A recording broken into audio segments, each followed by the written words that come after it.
Welcome back to the Unbound and Awakened podcast. This is the space where we get to explore what it truly means to live a life and a business in alignment with your soul's purpose.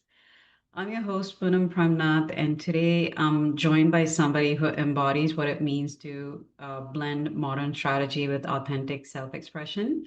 We have Celeste Yamile on here. She is a brand and AI coach. She helps founders and service providers transform their expertise into personal brand that attract dream clients, all without cold outreach or hustle. What I love about Celeste's work is that she merges all the emotional intelligence with systems thinking, and she helps people amplify their presence online and create the impact that they want to create. And today we're diving into her journey as a 21-year-old entrepreneur from Mexico who's teaching others how to use AI authentically and create real results, which is helping them live the life that they want, which is freedom and connection. Celeste, welcome to the show. Let's start at the beginning. You built a business at an age that most people are still trying to figure out who they are. So, what inspired you to step into this world of branding and AI? Sure. First of all, thanks for having me. Oh, sure. So the thing happens that what happens is that I started thinking about, making money really early. Um, my father always make its best so he could have everything, but at the same time, there were many things I really wanted, but I couldn't take, and it just built like a really big frustration on me to trying to find things online and how to make money. I started multiple businesses, many of them failed, tried many attempts to make money, many of them failed. And I think there was this moment where just AI came and then I like got a scholarship on AI in for women in tech. And then from there it was just like part of the scholarship was that they were going to teach us how to get a job. And part of that, like program was to start posting on LinkedIn. So I just like started posting on LinkedIn, and because I didn't expect anything, I was just like doing it because it was homework. Um, I just suddenly started gaining more and more traction. So at the beginning, I was only creating content for the sake of creating content to see what happened. And then because AI came and I was learning about it, it just made sense for me to post about what I was learning. So it just kind of connected that piece from there. And then after that, the more I created content, the more I realized that there was a whole world on LinkedIn, because it was like one of the best places to monetize a high ticket offer. And there was not a lot of competition. There was a lot of demand for people, like learning and being the platform, and not enough people creating content. So, I mean, like I just started from there, seeing other people having their own coaching businesses. And then I was like, why can I why me? Well, why can I not do it, right? So I will say it started from there, and also with the frustration of wanting to be able to make business, like money by myself. I just started to figure that out, but it was like a whole journey, I would say. Yeah, that's wonderful to hear because sounds like you've had multiple setbacks, but you never allowed the setbacks to hold you back. You kept trying and you capitalized on the hottest trend, which is AI, and you got in at the right time, sounds like when it it was in a crowded space. So and the best thing you can do is best way to learn is to teach what you've learned, right? So I think that's what, has helped you. What advice would you give, Celeste, to someone like young entrepreneur who's still discovering their voice online? What advice would you give to them when as it comes to content creation? Well, for content creation, I would say just trying to create the best content you can possibly can. I mean, there's no other shortcut to do it. And then from there, I would say content is not enough. You also need to learn about business and, set up landing pages, set up automations if it's possible. Um, you need to learn sales. You need to learn marketing. You need to learn positioning, because there was a point where I was having lots of views, but people still see me as a freebie. So many people will tell you, oh, just give away for free. And the more you give, then people will wonder how good is your paid stuff. But if you do not learn positioning, then people will feel like, oh, if this is like the free stuff and it's good, then I can keep getting free stuff forever. So if you don't learn positioning, you basically like are not going to be able to attract the right clients and you're going to have lots of nightmares. So from the content perspective, it's just like that. I would say that's the easy part, just being consistent. And the more you're consistent, the more you learn how to craft stuff that works. But then the tricky part is how to monetize that. So you definitely need to be humble enough to always feel that you would never figure this out by yourself and just reach out for help. That's nice to hear. Sounds like you're being very realistic out here, that it's not just one piece of the puzzle. There are several things that need to fall in place for things to work. You Yeah. need to have a system in place, as you said. You have to have the marketing angle, you have to have the positioning angle, and the piece where you mentioned that you also need to have your sales right. And a lot of people give the advice is you before you receive, you give. But again, that was a very good, valid point that you made. It's not just about giving, but how do you position yourself where you become the authority on that specific topic, and people actually come to you to seek your advice and basically pay you for it. Does that sum up exactly what you were trying to express? Yeah, that's exactly what it is. All right. Let's talk a little bit about, how do you combine AI with branding? Because they're two different worlds, right? One is more the human, or it's because not all the time you can be human or emotional, right? How do you balance the automation aspect with being authentic when you're helping clients express who they are, because you don't want to sound like a machine either, right? So how do you balance that voice? Yeah, so the common misconception I've seen on AI is that people trying to create, like, oh, 5 pieces of content from AI, but that's not what we do because AI won't be able to do that. The thing is that, for example, if you imagine you are going to have a media team, there's a guy I know that for the US market, many people know him, like his name is Alex Hormozy, and that guy spends like $4 million per year on his branding and building his personal brand. So he has like all these team because he's really busy running a portfolio of companies and like doing multiple stuff. But he has his media team, and then his media team has editors, and then they have copywriters, and then there's people specialized on formatting his ideas into what fits better each platform. So with the A army we have in our program, in our brand accelerator, what we do is just having this team of editors that you give them a thought and then they just edit. So that's why it's not like automation, it's more of a team of editors that help you do things faster. Because if you use automation, that's when most people get it wrong.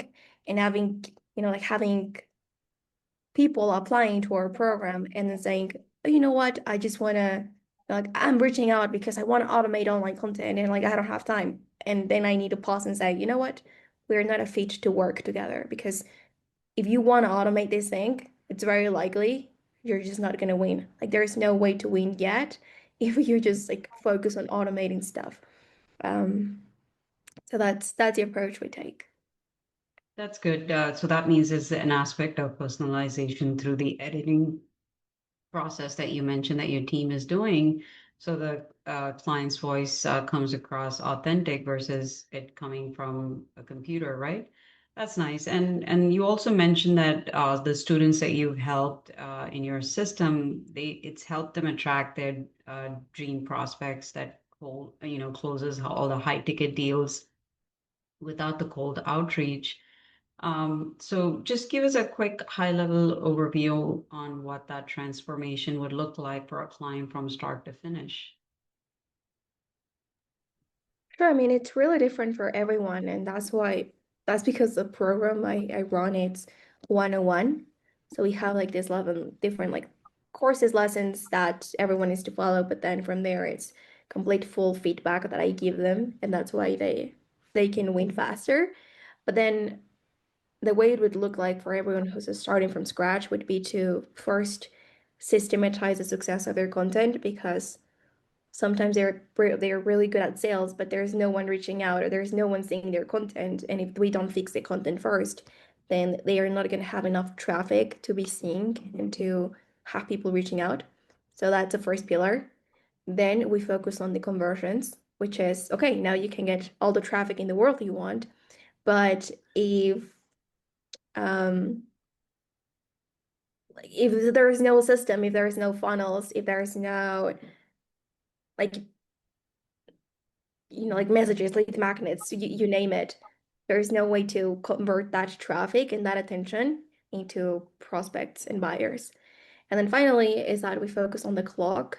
So the final transformation they face is how do they embed AI systems and AI, well, structures in general and systems so they can have and free up more of their time. Because now that they're really busy generating traffic and they're really busy converting, to keep having more clients, they still need to have more time to don't be overwhelmed and figure out how to solve problems. So that's why that would be like the third transformation. And those are the the main three we work with. Nice. So it sounds like you're walking through three different stages of first Yeah. content, then you attract the right crowd, and then you figure out a way to convert them. So you're using your time more effectively versus you not knowing which direction you're taking. So you're giving them a lot of clarity along the way, it looks like. And Celeste, you're from Mexico, right? And you're working with a global audience, okay? What are some of the unique perspectives or challenges that you have as a coach or a creator when you do this thing for folks?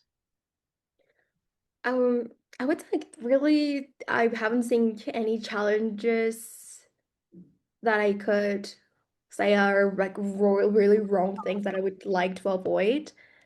Mhm. Um, I think it's been a blessing that I could even speak English to begin with, and that I was just Um, brave at the beginning to kind of have messy sales calls. And I remember this time being, like getting a prospect reaching out because of my first posts, and then being like freezing out. I couldn't sleep. I was super nervous because I was in the call like I am not gonna be able to communicate myself, and I think I can just say yes or no to stuff he tells me. Um, but yeah, I mean, I think that fear at the beginning was like a problem there. But then the more I started feeling comfortable with English, the better it started working. And then I realized that that was a good positioning because also most of my clients at some point were not native English speakers, and they were telling me that they are connected with me because if I could do that, being in Mexico and then positioning myself to a global audience, they also wanted to learn how to do that. Like I work with a girl who's from Israel, and she also told me like, Celeste, I think people in my country don't have the mindset to spend the money I would like them to spend on my coaching services.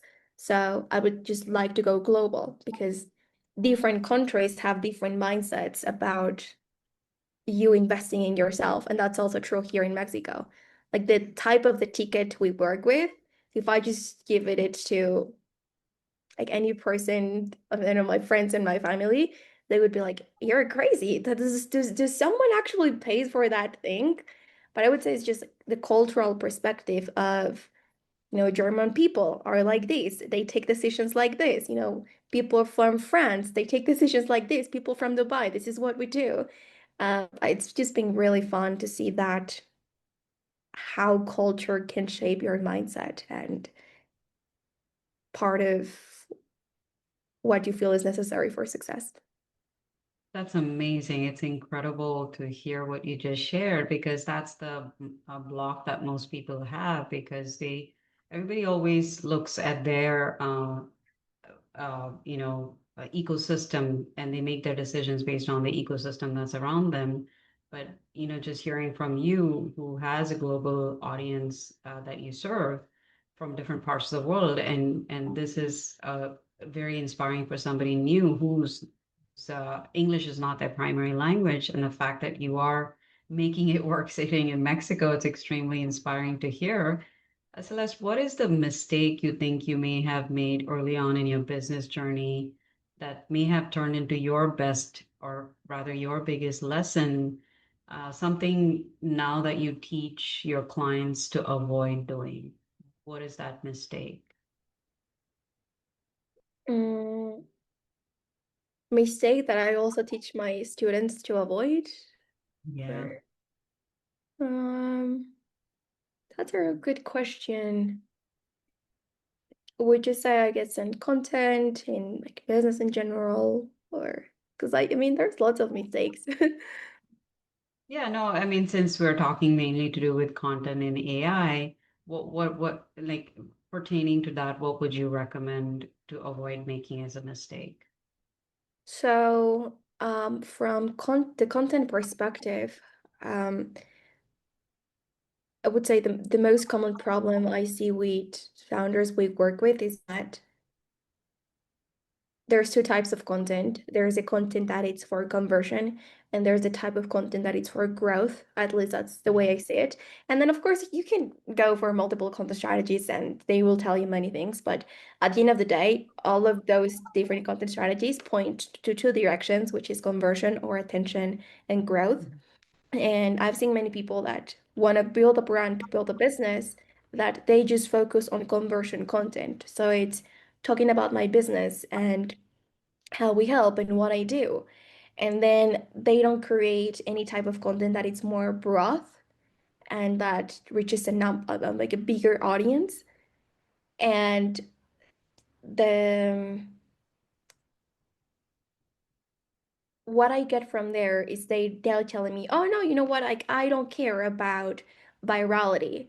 I don't care about having like lots of views and lots of comments. I care about converting from my content. And they just keep creating the same conversion and conversion content. The thing is that if you don't balance that, of course, you don't need to go viral, but if you don't balance some type of content that can reach a broad audience to grow, and you only focus on the conversion content, you will always just like convert an audience and you make them feel like tired of that conversion mechanism you have. And because you're never growing, you're never like bringing new people that you can convert. So that's why I've seen they don't get like many leads from their content. And when I check it, is because all of it is conversion content. All of it is really narrowed. All of them is really to their niche. And when we apply a strategy that is hybrid instead, now we can almost handpick the clients we want to work with because we have both. We have the reach we want to reach a bigger pool of people. And in those ones, you really handpick who you want to work with instead of just working with a small circle and um, telling yourself that you don't want to go to a bigger audience because you just want to convert this like small circle, right? Like I would say Mhm. there's a balance and really depends on the type of offer you have. But this has been one of the biggest mistakes I've seen holding down a lot of our students. And then once we change that, or once we do that shift and we implement both, it unlocks multiple things for them.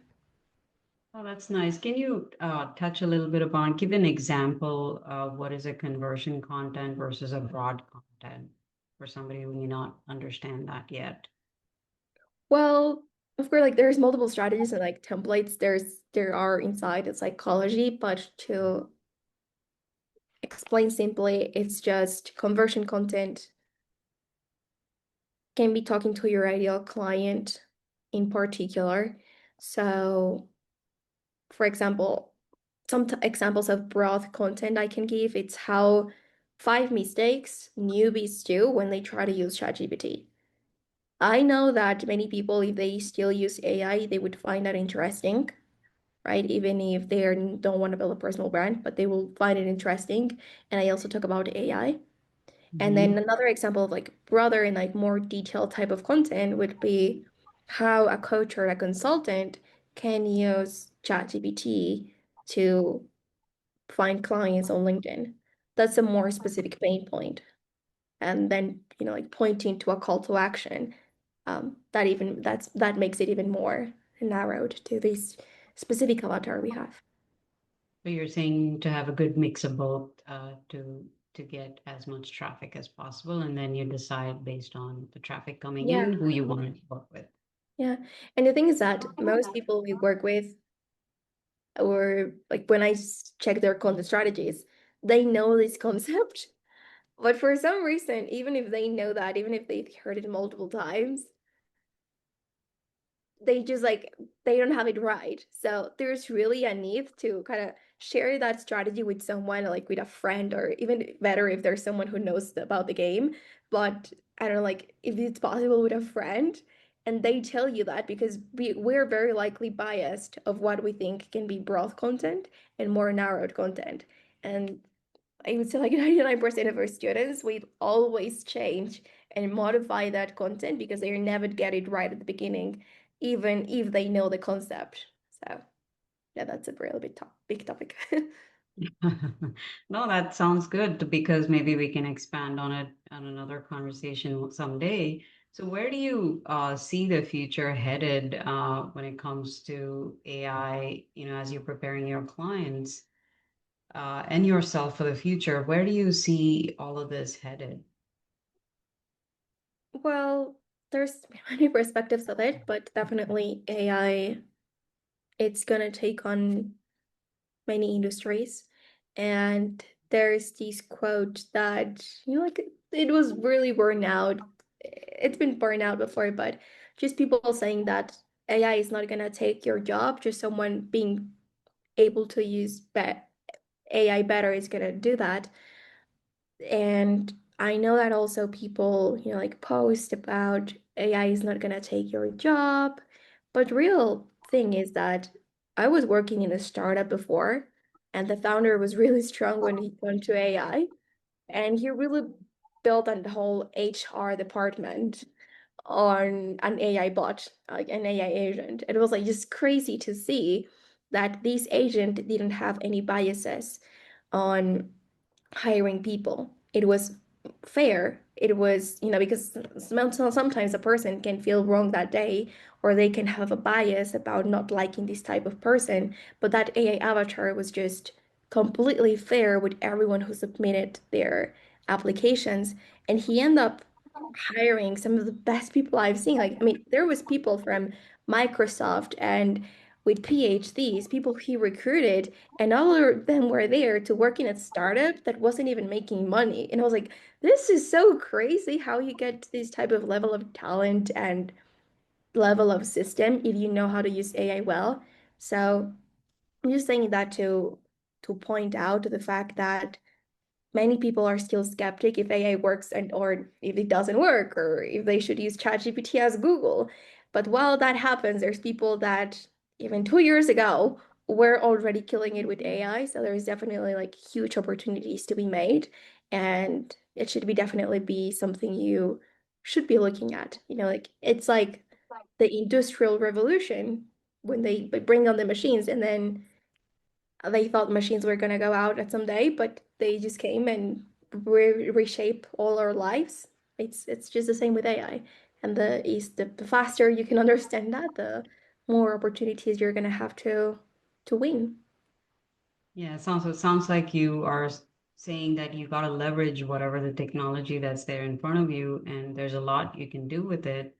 And the ones who are taking advantage of it, they're really taking it to the next level. And this was a good example that you gave how they're using AI and bots. What you were trying to say is you got to leverage AI to the best of your ability, and make whatever you can out of it. And the example you gave is a really good example of how they're taking AI and allowing their business to get to the next level by using bots and things like that. So, Celeste, I really want to thank you for your time, your wisdom, your insights that you shared with us. I know whoever's listening, they'll walk away feeling inspired, especially how you've built your business with so much clarity and intention. And what I'm going to do is I'm going to share Celeste's information on the show notes, so whoever would like to connect with you is able to do that. And if you've enjoyed the conversation today, please make sure to subscribe to my channel on YouTube, Radiate in a Harmony, for more episodes like this. Bye for now.